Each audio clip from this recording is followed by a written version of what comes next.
Hello and welcome to another update. In this one I'll be covering the latest developments from the front line, starting out in the Zaporizhzhia front where the ongoing Ukrainian offensive continues with them gathering up troops in the area south of Oryhiv. They are doing some minor incursions into Russian defenses, but they are unable to push through as they have been unable to break through any of the Russian defenses since the start of the month.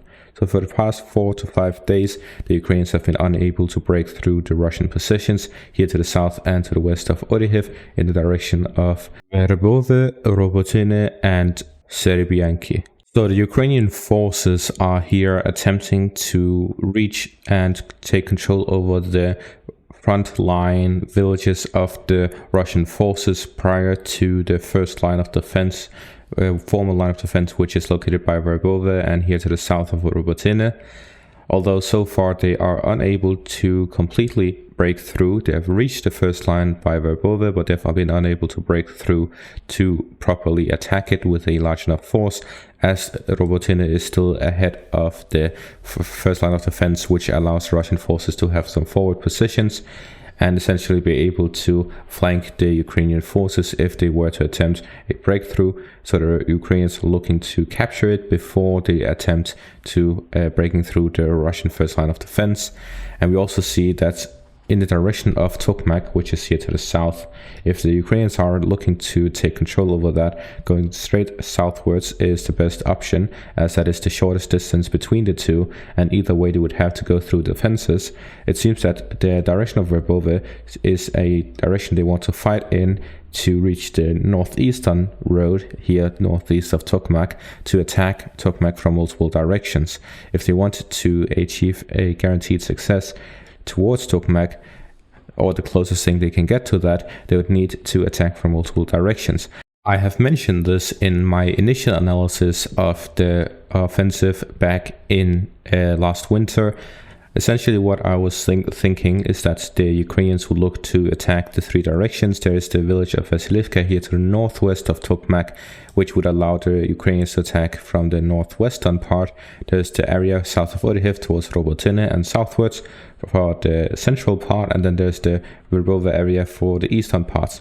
The very first areas the Ukrainians started attacking from was here to the east towards Novopokrovka, but then they realized that the fortifications here were so intense that they would have to go southwards. If they wanted to reach the eastern part, they would have to go straight through rather than through the road, as the road was heavily mined, heavily fortified, and the Ukrainians were in a position where here there's only one village before the road. Here there's a large cluster of villages, and there's also the village of Polohi. So unless they combined it with an assault from Holyaypole, then it would be very difficult for the Ukrainians to actually gain control over the area here to the east.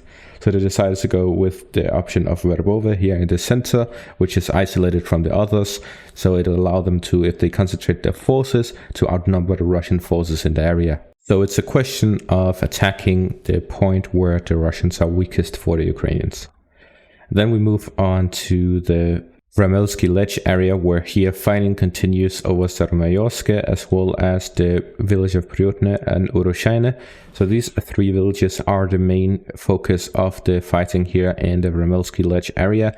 As I've mentioned multiple times, Priotne is important for the Russian forces as they are moving supplies through the southern part of the village. If they lose this village, they would have to withdraw from Stepove and Virsheve, or may even be encircled in these areas if they lose the village of Priotne. So if they are to withdraw from Priotne, they would need to retreat to Vremivka and then start some sort of defensive line in this sector. So it is a possibility, but holding Priotne allows them to have a more forward position away from their former line of defense than if they were to withdraw. So they're trying to hold on to it for as long as they can. Similarly to Staromayovsk and Uroshaine, they want to delay the Ukrainian forces as much as possible, buy time for them to properly respond. If the Ukrainians manage to break through, then they can focus and concentrate more of their forces in the area, and so on.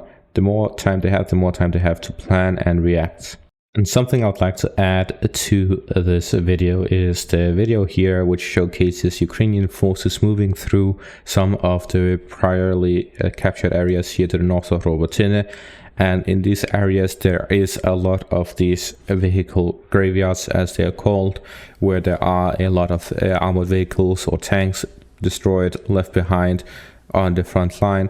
And this is actually a very interesting concept due to the fact that the Ukrainians have to move through their own quote-unquote graveyards before they arrive at the front, which would be naturally a huge morale hit, as if you're going to launch an offensive and then on the way to the offensive you see the losses of the ones before you, then you imagine yourself in that position. That is a general and normal reaction to that, which is why I question the fact that the Ukrainians are so far not retrieving all of the vehicles that they've lost. The fact that there are still some left behind, although they are destroyed, shows that they are hard-pressed on returning these vehicles, as some of them were not even completely destroyed. Some could easily be repaired, but despite it being a recent video, they still have not recovered it, which indicates that either the Russians are heavily firing these positions if they attempt to retrieve these vehicles, or that they are unable to have enough equipment to properly retrieve the amount of equipment and vehicles they lose. Then we move on to the next point, which is that an SBU agent, or the SBU as a whole, are claiming that Wagner in Belarus are planning a false flag operation to have an excuse to go into Ukraine from the north. They of course have no evidence for this, but I would not say that it is not going to happen, nor would I say that it will happen, because there has been a lot of rumors of Wagner going into Ukraine again, especially around the date of August 5th, which is today. But Vremivka also mentioned that no one would give the exact date, so this is most likely a diversionary date. But although that is the case, there's also the fact that Wagner is a private military corporation.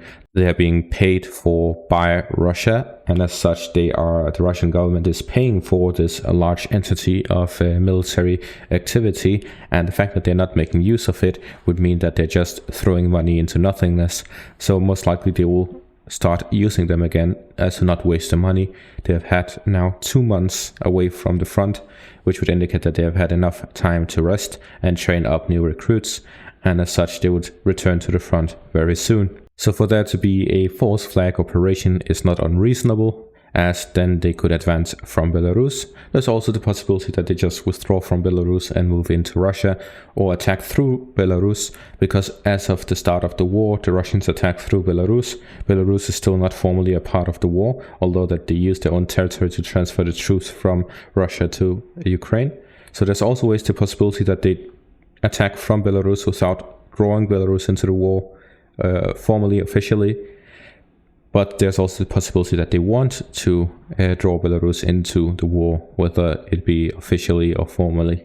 Then we move back to the front line, specifically around the Kreminna area, where there's a lot of fighting by the Zaporizhzhia forest area, of which we see this video here, which is a video of Russian tanks and infantry fighting vehicles driving by the forest area as they attempt to locate Ukrainian positions, and then they fire at them from close range.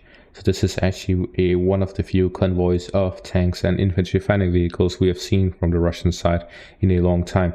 Then we also have this video here from the Bakhmut area behind Bakhmut, where according to Deep State Map, who geolocated this video, here to the southeast of Bakhmut, there is a Ukrainian missile strike on Russian air defense located in this area.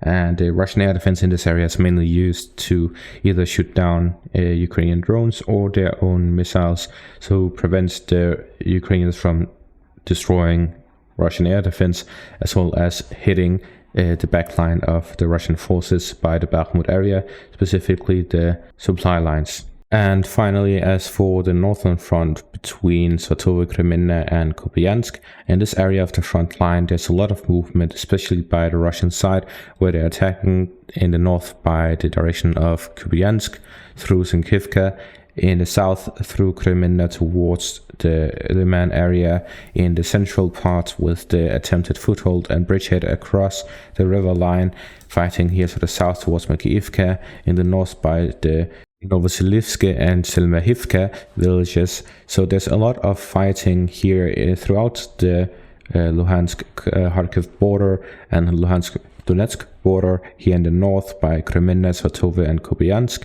Although we are not seeing any formal offensive by the Russian forces, although they have a large gathering of forces, tanks, infantry and so on, they are not using them for offensive operations yet. Although there is some of these minor incursions, they are still minor incursions with no commitment on the Russian side.